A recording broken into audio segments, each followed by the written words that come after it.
Hello everyone, CJ here. This time I'm going to do something a little different. To be honest, I'm just buying time until the class guide video is done. The Wizard is a very complex class. It's not something I can easily complete in a single week.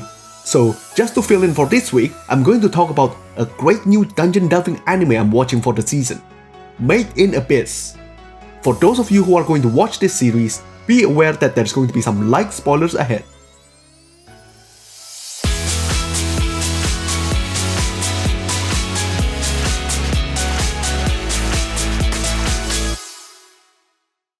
In the world of this anime, 1900 years ago, an enormous chasm was discovered in a faraway remote island.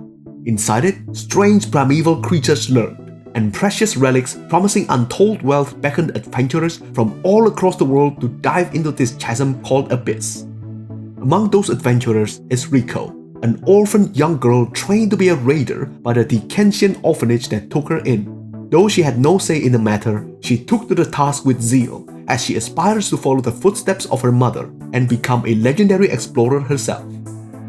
One day, while raiding the upper levels of Abyss, Riko discovered a young boy who looked about her age. His name is Reg, and lo behold, he is an automaton, a product of the advanced long-lost technology from deep within Abyss.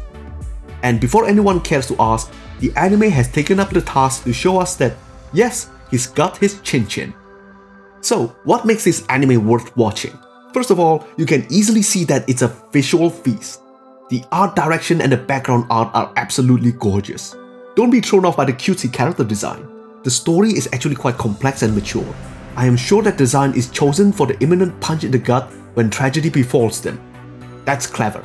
I'm calling it now, something tragic will happen. But what makes this anime really stands out is the way the information is presented to us, the viewers. As our two protagonists delve deeper into the abyss, they encounter impossible topographies like the inverted forest and a plethora of deadly magnificent beasts. The more our two protagonists explore it, the more we are rewarded with details of the world, and it raises more questions that whets our appetite to delve deeper. The real treasure of this dungeon is the narrative. And that's the point I want to bring across to our Dungeons & Dragons campaign. Often, dungeons in D&D are just a collection of traps and monsters player characters have to get through to reach the treasure. Or, just a massive obstacle between them and the big bad they have to face so that they can advance the story. In D&D, there are not many dungeons that are steep in narrative. I may not have read all the modules out there, but I think Castle Ravenloft is one of those dungeons that does it pretty well. Otherwise, not many dungeons are so well furnished with narratives. The Abyss can be considered as a dungeon. Riko has to go through monsters and dangers to accomplish her objective, which is to find her mother if she is still alive somewhere down in the depth of the hellish abyss.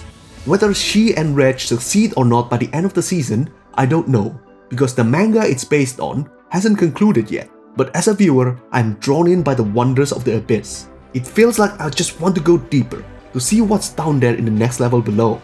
If you're a dungeon master who writes your own campaign, consider turning the narrative itself into the dungeon's treasure. Even if you're using an adventure module, it can still be done by expanding upon the backstory and even rewarding players with crucial backstories that reveals the dungeon boss's weakness. I know that some players are more combat-centric, so this is one way of rewarding them for exploration, even if they are not really interested in the story. Of course, not all players may be interested in a narrative-heavy dungeon. They might not even be accustomed to it, especially with D&D's history of having character sheets shredding dungeons like Tomb of Horrors. But I think this is a step in the right direction if we want to fuse the classical dungeon delving experience with the contemporary narrative-led adventures. So what do you think? Do you agree that dungeons should be furnished with more narratives, or is it going to be a waste of time? Give me your reply in the comment section below. Alright folks, that's it for this week. Gotta go back to working on the class guide now. By the way, if you liked this video, don't forget to give it a thumbs up and share it with your friends.